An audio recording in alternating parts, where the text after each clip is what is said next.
Hi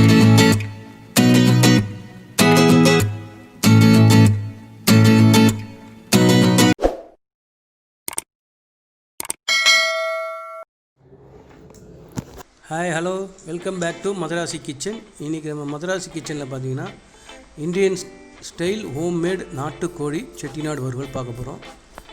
so இது ரொம்ப டேஸ்ட்டாக இருக்கும். நாட்டுக்கோழி மற்ற பிராய்லர் கோழியோட இந்த கோழி ரொம்ப டேஸ்ட்டாக இருக்கும். ஸோ முழுக்க நமக்கு வீட்டிலேயே இதை வளர்த்துருப்பாங்க. ஸோ அதனால் ரொம்ப நல்லாயிருக்கும். ஸோ ட்ரை பண்ணி பாருங்கள். ஸோ இதுக்கான இன்க்ரீடியன்ஸ் பார்த்தீங்கன்னா நாட்டுக்கோழி 1 கிலோ, ஆனியன் 2 சாப் பண்ணது, தக்காளி 2, ginger garlic paste 1 spoon, oil ஒரு 3 கரண்டி தேக்கரண்டி, பெப்பர் 2 டீஸ்பூன், சால்ட்டு தேவைக்கேற்ற மாதிரி. இப்போ நம்ம இந்த ஏலக்காயெலாம் போட்டால் நல்லாயிருக்கும். ஒரு 4 வாங்கிக்கிறேன். அப்புறம் மஞ்சத்தூள், அப்புறம் பே லீஃப் பிரியாணிக்கு போடுவோம் இல்லையா, அது மாதிரி. சில்லி பவுடர் 2 டீஸ்பூன், கோரியண்டல் நம்ம மேலே டெக்கரேட் பண்ணுறதுக்கு. அதே மாதிரி கருவேப்பிலை ஒரு 10. சில்லி 1 இருந்தால் போதும். இது அதனால் கட் பண்ணிக்கோங்க. இப்போ நான் பவுலில் ஃபஸ்ட்டு அந்த நாட்டுக்கோழியை கொட்டிட்டு நல்லா க்ளீன் பண்ணி வச்சுருக்கேன். இப்போ நம்ம இதை ஒரு குக்கரில் ஃபஸ்ட்டு இதை ஒரு நல்லா ஒரு 3 விசில் கொடுத்து நல்லா வேக வச்சுங்க. அதான் நல்லது. மஞ்சத்தூள், உப்புத்தூள் எல்லாம் போட்டு கொஞ்சம் தண்ணி ஊற்றி வேக வச்சுக்கலாம். இதை நம்ம அந்த தண்ணியை வேஸ்ட் பண்ண வேண்டாம். அது சூப்பாக கூட நான் காமிக்கிறேன். ஸோ இதை நல்லா மிக்ஸ் பண்ணிவிட்டு குக்கர் போட்டு மூடி நம்ம விசில் போட்டு 3 விசில் வரா மாதிரி நான் ஃபஸ்ட்டு வேக வச்சுங்க. ஸோ பாருங்கள், இது மாதிரி அழகாக வெந்துருச்சு, நல்லா வெந்துருச்சு. ஏன்னா நல்லா கோழி நாட்டுக்கோழி நல்லா வேகணும். ஸோ இது மாதிரி வெந்துருச்சு. நான் இதை அப்படியே தனியாக சூப் எடுத்து வச்சுருக்கேன். 2 பீஸ் போட்டு. அது நம்ம உடம்புக்கு ரொம்ப நல்லது. சரி, இப்போ நம்ம கடாய் வச்சுட்டு இல்லை தவா வச்சுட்டு இந்த மாதிரி நெய் ஆப்ஷன் தான். நெய் வேணும்னா ஊற்றிக்கலாம், நல்லாயிருக்கும். நான் 2 கரண்டி எண்ணெய் ஊற்றிட்டேன்.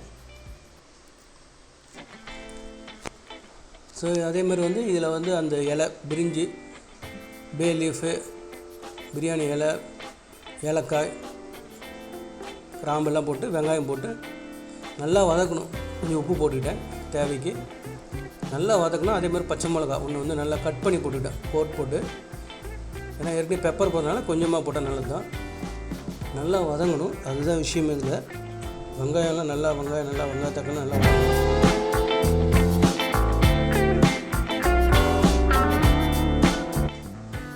ஸோ கொஞ்சம் நேரம் மூடி வைங்க. ஏன்னா வெங்காயம் நல்லா வதங்கணும். அதுதான் மெயினாக இன்க்ரீடியன்ஸில் நல்லா வதங்கணும்.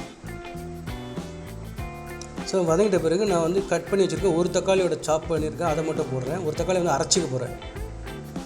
ஸோ இப்போ நம்ம ஏற்கனவே வேக வச்ச அந்த நாட்டுக்கோழியை இதில் போட்டுவிட்டேன். 1 கிலோ நாட்டுக்கோழியை நல்லா இப்போ அதோடு சேர்த்து இதை நல்லா வதக்குங்க. அதோட சாறு இதில் இறங்கும். நல்லா வதக்குங்க.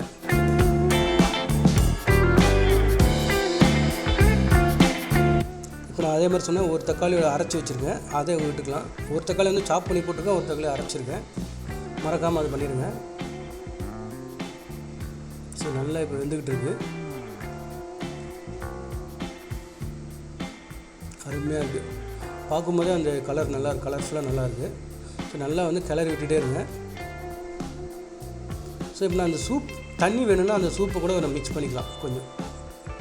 ஸோ மூடி வச்சு நல்லா வேகுது பாருங்கள். தண்ணி இது சூப் ஊற்றினோடனே நல்லா போயிட்டுருக்கு. நல்லா வேக வைங்க. ஒரு நல்லா வெந்துட்டுருக்கு, சூப்பராக வந்துருக்கு.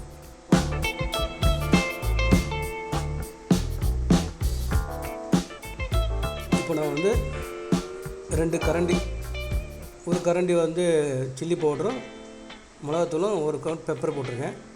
இன்னும் கூட கொஞ்சம் பெப்பர் போட்டுக்கலாம். காரம் கம்மியாக இருந்தால் கம்மியாக போட்டுங்க. நல்லா மிக்ஸ் பண்ணுங்கள். நல்லா மிக்ஸ் பண்ணி வதக்கணும். நல்லா 4 பக்கம் வதக்குங்க. இப்போ எனக்கு கொஞ்சம் தேவைக்குன்னா 1 ஸ்பூன் போட்டுக்கிறேன். இது ஆப்ஷன் தான், போடணுன்னா போட்டுக்கலாம். கொஞ்சம் காரமாக வேணால் போட்டுக்கலாம். அதே மாதிரி கருவேப்பிலை ஒரு 10 கருவேப்பிலையை கழுவி நல்லா போட்டிருக்கேன். நல்லா பாருங்க வதங்கிருக்கு, சூப்பராக வந்துருக்கு. சாப்பிட்டு பார்த்தேன், ரொம்ப டேஸ்ட்டாக இருந்தது. நீங்களும் ட்ரை பண்ணுங்கள். நான் ஆயில் கொஞ்சம் ஊற்றிக்கிறேன், வேணும்னா ஊற்றிக்கலாம். நல்லா வந்துருக்கு.